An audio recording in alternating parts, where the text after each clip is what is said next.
Hey there, and welcome to English Learning. I'm Phoebe, and today we're going to do something I really love: learn English through a story. The story you'll hear today is short, simple, and full of emotion. It's called The Secret Letter. This version is written especially for English learners, so you'll hear clear pronunciation, easy grammar, and useful vocabulary. Here's what we'll do today. First, you'll hear the story slowly and naturally. Then we'll learn the most important words and phrases from it. And finally, you'll practice shadowing, repeating after me to improve your speaking fluency. Alright, take a deep breath, relax, and let's begin. This is The Secret Letter. Story narration. Phoebe's voice slow and calm. It was a quiet Sunday afternoon in a small town. The rain had just stopped, and the streets were still wet. Inside a little house at the end of Maple Street, a woman named Clara sat by the window. She was holding an old wooden box that she had just found in her attic. The box was covered in dust. Clara opened it slowly and found a few photographs, a silver ring, and a small yellow envelope. The envelope was sealed, but her name was written on it in neat handwriting. It said, "To my dear Clara." Clara's hands began to shake. The letter was from her father, who had passed away many years ago. She sat down, took a deep breath, and opened it carefully. Inside was a short note. It said, "My dear Clara, if you're reading this, it means you've found the old box. I want you to know how proud I am of you. When life feels heavy, remember to look for the light. It's always there, even on the darkest days." Clara read the letter again and again. Tears filled her eyes, but she smiled. She felt as if her father was right there, speaking to her. She looked out the window and saw the sun breaking through the clouds. That evening, Clara wrote in her diary, "Sometimes the past finds us when we need it the most." Transition: Phoebe's voice. What a beautiful message. This story reminds us that love and kindness never disappear, even when people do. Now, let's go over some of the key vocabulary from The Secret Letter, so you can understand and use these expressions in your own English conversations. Vocabulary practice with Phoebe. 1. Attic. Meaning, the space just below the roof of a house, used for storage. Example, we keep old furniture in the attic.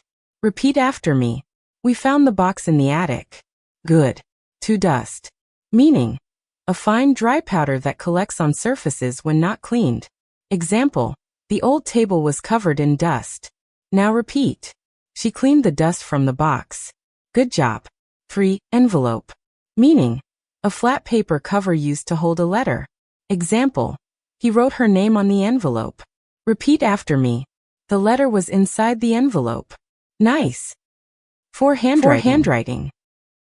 Meaning, the way someone writes letters and words by hand. Example, her handwriting is very neat and clear. Now repeat. His handwriting looked familiar. Well done. 5. Shake. Meaning, to move slightly from fear, cold, or emotion. Example, her hands began to shake when she opened the letter. Repeat. He was shaking with excitement. Good. 6. Passed away. Meaning, a polite way to say someone has died. Example, her grandfather passed away last year. Now repeat. Her father passed away many years ago. Good work. 7. Proud. Meaning, feeling pleased because someone did something good. Example, I'm proud of you for trying your best. Now repeat. He said he was proud of her. Excellent. 8. Heavy. Meaning, difficult or full of sadness. Example, life feels heavy sometimes. Repeat after me. Her heart felt heavy. Very good. 9. Look for the light. Meaning, to find hope or positivity in a difficult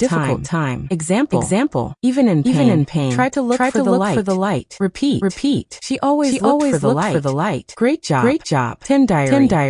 Meaning, a book where you write personal thoughts or experiences. Example, she writes in her diary every night. Repeat after me. She wrote about it in her diary. Perfect. And that brings us to the end of today's episode. You did an amazing job listening, learning, and repeating. Stories like this help us connect language with emotion. And that's how you truly remember new words. If you enjoyed this story, try writing your own version or retelling it in your own words. That's one of the best ways to build fluency and confidence. I'm Phoebe, and this is English Unleashed. Keep learning, keep growing, and I'll see you in the next episode. Bye for now.